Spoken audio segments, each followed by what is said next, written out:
आपण एका अशा दृश्याची कल्पना करूया.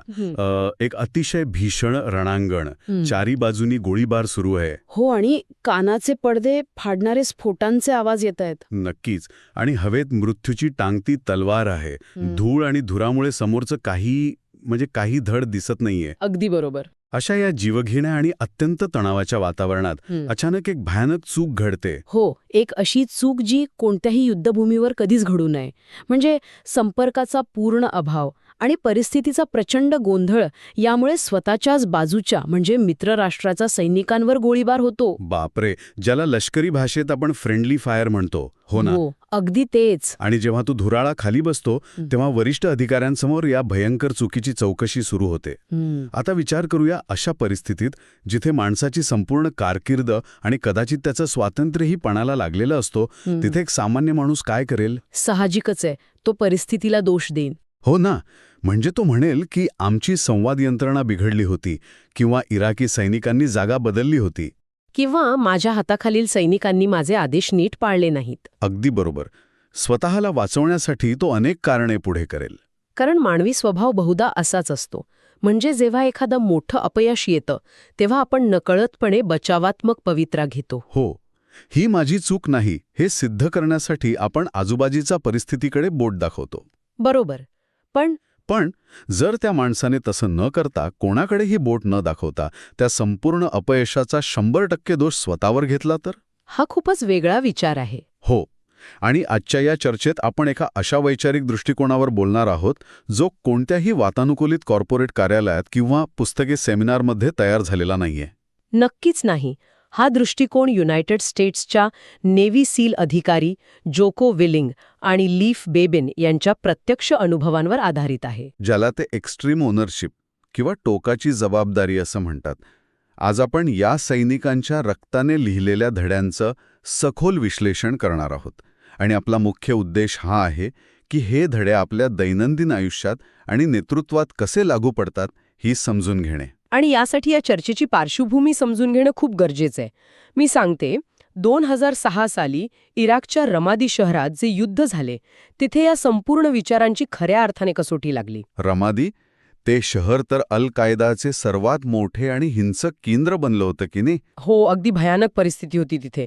रस्त्यावरील प्रत्येक कोपरा, प्रत्येक खिडकी मृत्यूचं सापळा होती. बापरे. जोको आणि लीफ यांचा टास्क युनिट ब्रूझर या तुकडीने तिथे अत्यंत धोकादायक मोहिमा पार पाडल्या. आणि या संघर्षात त्यांच्या अनेक शूर सहकाऱ्यांनी याच तत्वांसाठी प्राणांची आहुती दिली. म्हणजे हा फक्त एक व्यवस्थापनाचा किंवा मॅनेजमेंटचा सिद्धांत नाहीये? अजिबात नाही. हा थेट जगण्या-मरण्याच्या संघर्षातून आलेला धडा आहे. हे ऐकताना खरोखरच अंगावर काटा येतोय. पण इथे माझ्या मनात एक मूलभूत शंका निर्माण होते. कोणती?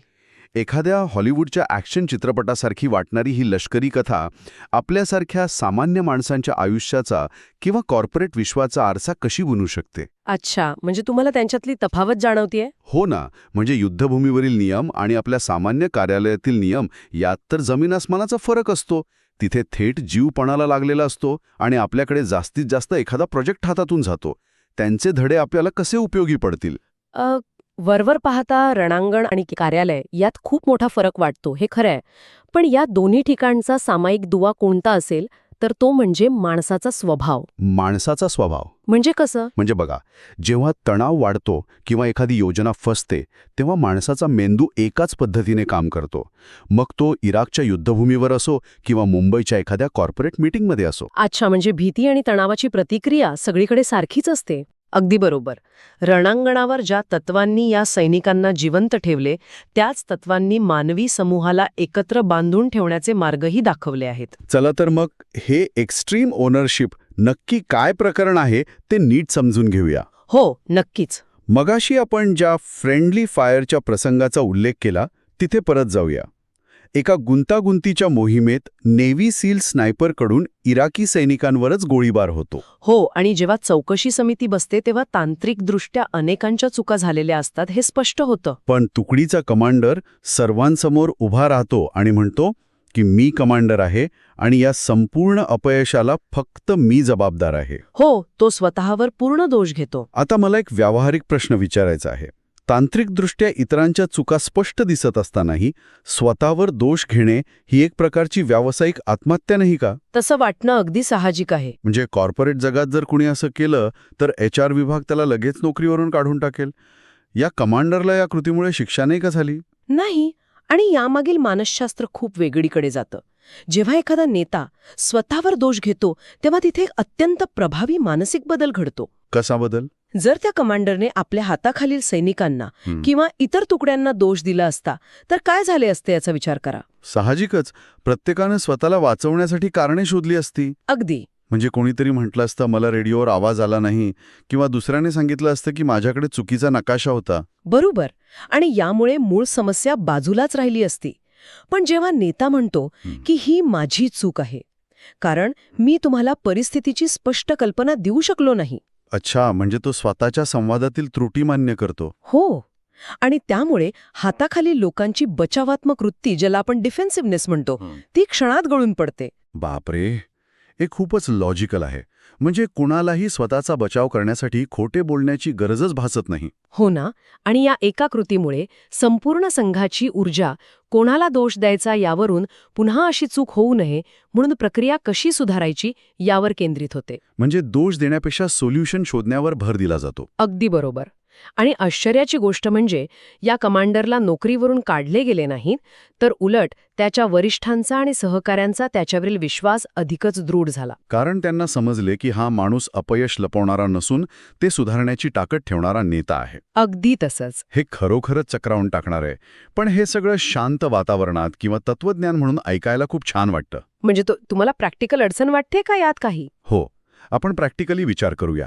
स्वतःवर जबाबदारी घेणं ठीक आहे, पण जर तुमच्या टीममधील लोक खरोखरच अकार्यक्षम असतील, आळशी असतील तर काय? अच्छा, हा एक खूप सामान्य प्रश्न आहे जो नेहमी विचारला जातो. म्हणजे एखादा माणूस वारंवार चुका करत असेल तर नेता स्वतःवर किती वेळ दोष घेणार?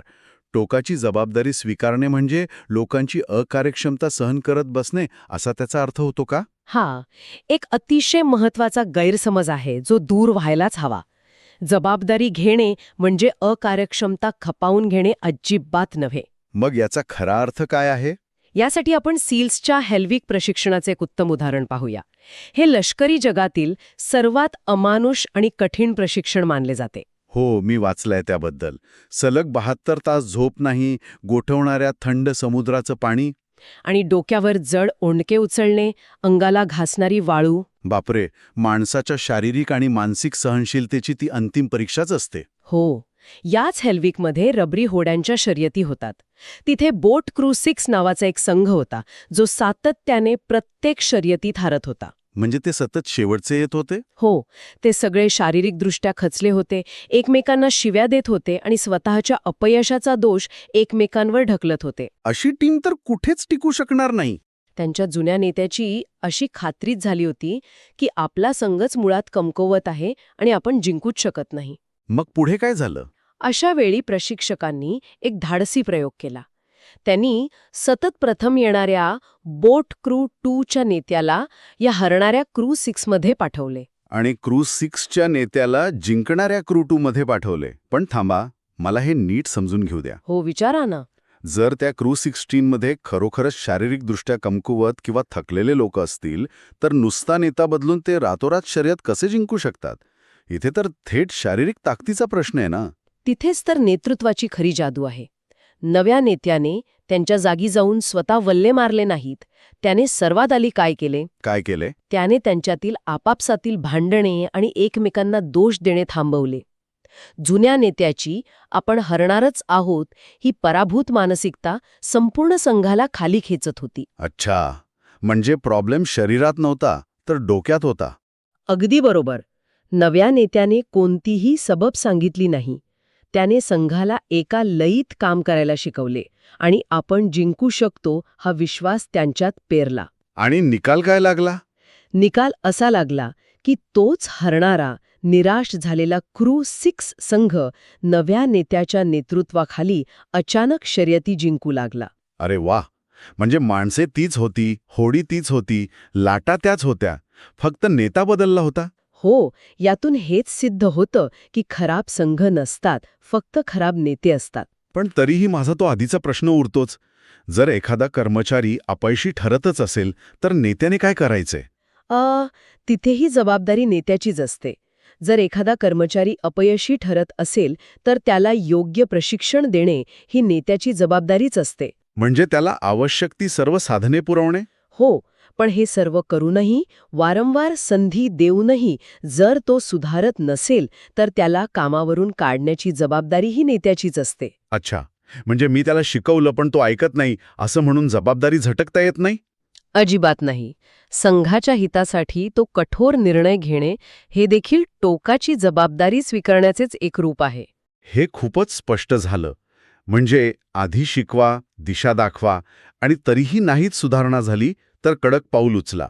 अगदी तसंच. पण हे सगळं तेव्हा शक्य होतं जेव्हा तुमच्याकडे विचार करायला वेळ असतो, जेव्हा एकाच वेळी अनेक संकटे अंगावर येतात आणि डोक्यावर अक्षरशः बॉम्ब पडत असतात, तेव्हा ही जबाबदारी कशी घेणार? अशावेळी एक वेगळंच तत्व समोर येते. प्राधान्य आणि अंमलबजावणी किंवा प्रायोरिटाईज अँड एक्झिक्यूट. लीफ बेबींच्या त्या रात्रीच्या मोहिमेत तर विचार करायलाही वेळ नव्हता असं मी वाचलं होतं. हो, एका रात्री लीफ आणि त्याचा एक सहकारी एका संशयिताचा पाठलाग करत एका अंधाऱ्या गल्लीत पोचले. त्या संशयिताच्या अंगावर बॉम्ब असण्याची दाट शक्यता होती. बापरे, नुसती कल्पना करूनही धडकी भरते. आणि ते छतावरून खाली उतरता असताना अचानक त्यांच्यासमोर अतिरेक्यांचा एक मोठा गट आला. म्हणजे एका बाजूला तो बॉम्बवाला संशयित आणि दुसऱ्या बाजूला AK-47 आणि रॉकेट लॉन्चर्स घेतलेले अतिरेकी आणि त्याचवेळी मुख्य संघाशी त्यांचा रेडिओ संपर्क तुटलेला. साक्षात मृत्यूच्या जबड्यात अडकलण्यासारखीच अवस्था आहे ही. आता याची तुलना आपण आपल्या दैनंदिन कामाशी करूया. हो, अगदी करता येईल. आजकाल ऑफिसमध्ये आपण पाहतो की सिस्टम अचानक क्रॅश होते. त्याचवेळी 50 महत्त्वाचे ईमेल्स आलेले असतात आणि तिकडून सर्वात मोठा क्लायंट फोनवर ओरडत असतो. आणि अशावेळी आपण सर्व गोष्टी एकाच वेळी सोडवायला जातो. हो ना, क्लायंटला फोनवर शांत करण्याचा प्रयत्न करत एका हाताने सिस्टम रिस्टार्ट करत असतो आणि शेवटी दोन्ही गोष्टी बिघडतात. बरोबर. हीच अवस्था त्या अंधाऱ्या गल्लीत लीपची झाली असती जर त्याने एकाच वेळी सगळ्या संकटांचा सामना करायला घेतला असता. नक्कीच. जेव्हा माणसाच्या मेंदूवर भीती आणि अनेक संकटांचा एकदम भार पडतो तेव्हा विचार करण्याची क्षमताच गोठून जाते की नाही, माणूस पूर्ण पॅनिक होतो. हो, पण तिथे लीफने एकाच वेळी सगळ्या गोष्टी हाताळण्याचा मूर्खपणा केला नाही. त्याने त्याच्या प्रशिक्षणातील एक नियम आठवला. शांत व्हा, आजूबाजूला पहा आणि निर्णय घ्या. म्हणजे relax, look around, make a call. अगदी तेच. त्याने स्वतःला विचारले, या क्षणी सर्वात मोठा आणि तात्काळ धोका कोणता आहे? संचयित पळून जाणे हा धोका होताच. पण तो तात्काळ जीवघेणा नव्हता. रेडिओ चालत नव्हता ही अडचण होती, पण ती नंतर सोडवता येण्यासारखी होती. अच्छा, म्हणजे सर्वात मोठा धोका समोर उभे असलेले शस्त्रधारी अतिरेकी. हा होता. हो. मग त्याने इतर सर्व गोष्टी मेंदूतून बाजूला काढल्या. सर्वात आधी त्याने आणि त्याच्या सहकार्याने अतिरेक्यांवर गोळीबार करून त्यांना मागे हटवले आणि सुरक्षित माघार घेतली. जर त्याने संशयिताला पकडण्याचा किंवा एकाच वेळी रेडिओ दुरुस्त करण्याचा प्रयत्न केला असता तर तो तिथेच मारला गेला असता. नक्कीच.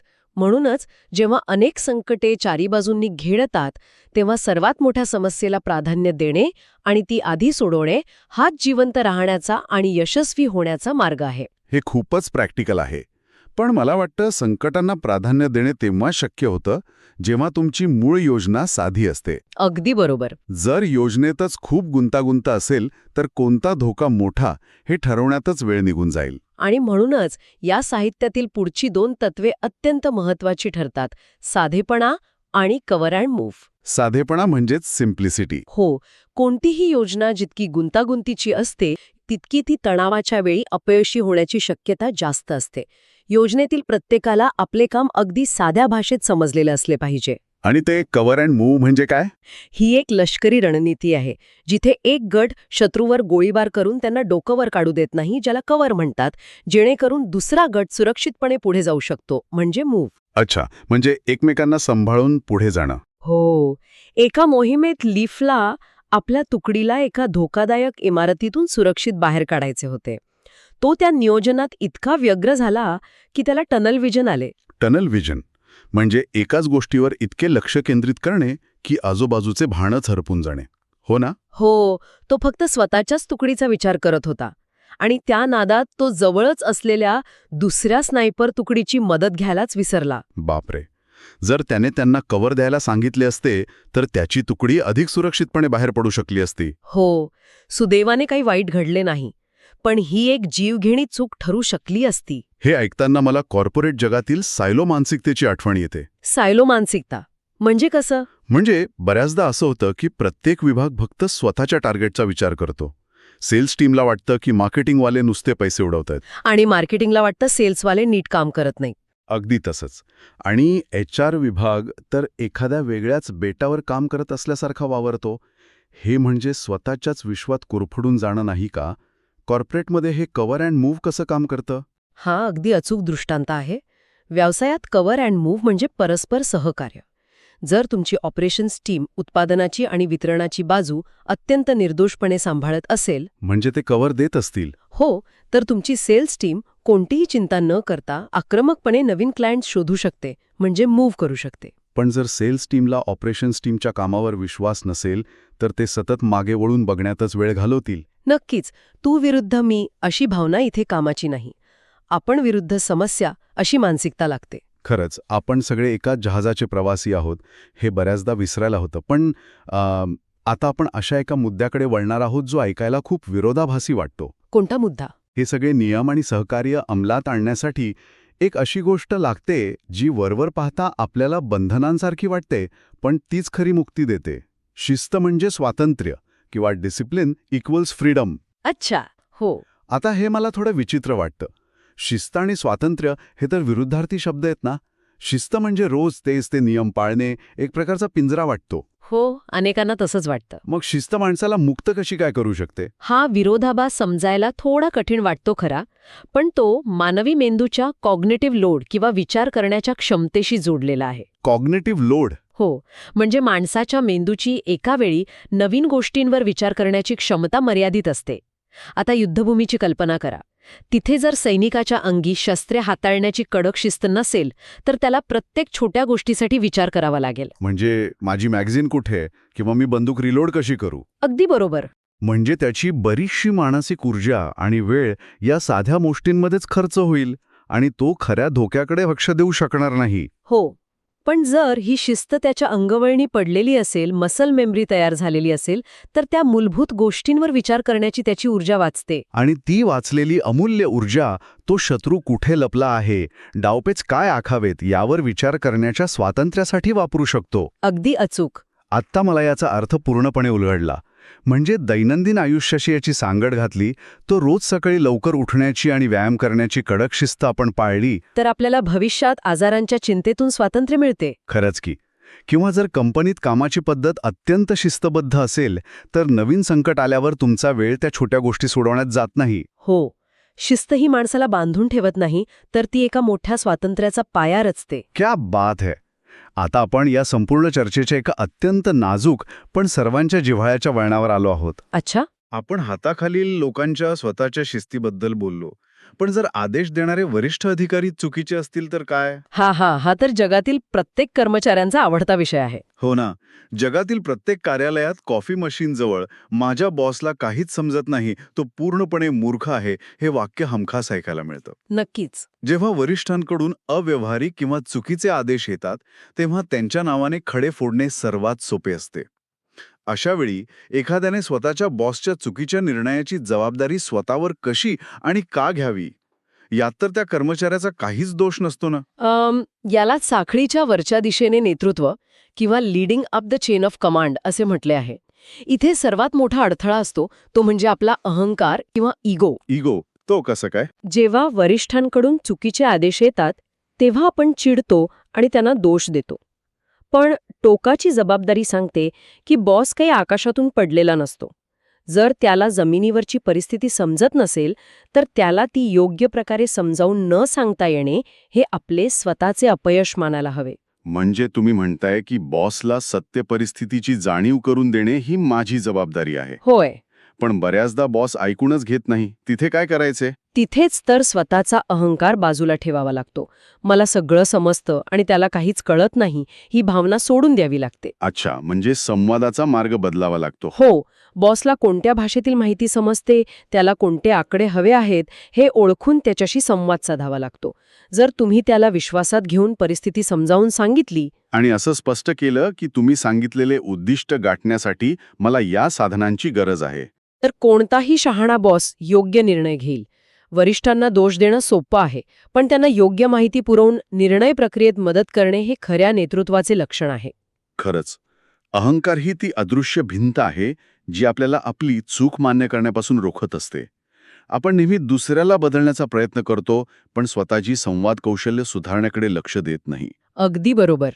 आपण आता या चर्चेच्या शेवटाकडे आलो आहोत. आज आपण अत्यंत सखोल आणि डोळे उघडणाऱ्या मुद्द्यांना स्पर्श केला. मग ते स्वतःवर 100% जबाबदारी घेणे असो, किंवा खराब संघ नसून खराब नेते असतात हे समजून घेणे असो. गोंधळात प्राधान्य ठरून अंमलबजावणी करणे असो, कव्हर अँड मूव्हद्वारे परस्पर सहकार्य असो, किंवा शिस्त म्हणजे स्वातंत्र्य हे विरोधाभासी सूत्र असो. या सगळ्याचा निष्कर्ष एकच आहे. कोणत्याही क्षेत्रात ते लष्करी असो, व्यावसायिक असो किंवा आपले वैयक्तिक आयुष्य असो, यशाचे आणि अपयशाचे सर्वात मोठे कारण नेतृत्व असते. आणि त्या खऱ्या नेतृत्वाची सुरुवात नेहमी स्वतःपासून होते.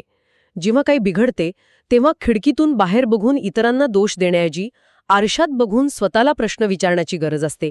मी यात काय वेगळं करू शकलो असतो? खिडकीतून बाहेर बघण्याऐवजी आरशात बघणे हा विचार खरोखर आयुष्य बदलून टाकणारा आहे. सुरुवातीला आपण त्या रणांगणाची कल्पना केली होती, जिथे एका चुकीमुळे होत्याचं न तर होऊ शकतं. हो, तिथे जर ही टोकाची जबाबदारी स्वीकारल्याने मृत्यूच्या दाढेत असलेले सैनिक जगू शकतात, त्यांच्यातला विश्वास वाढू शकतो आणि मोठे व्यावसायिक अपयश टाळता येऊ शकते, तर जाता जाता एक अत्यंत प्रगल्भ विचार मी सोडून जातो. नक्कीच. एखाद्याने विचार केला तर आपल्या वैयक्तिक आयुष्यात, पती-पत्नीच्या भांडणात किंवा मित्रांमधील दुराव्यात आपण नेहमी समोरच्याची चूक शोधत असतो.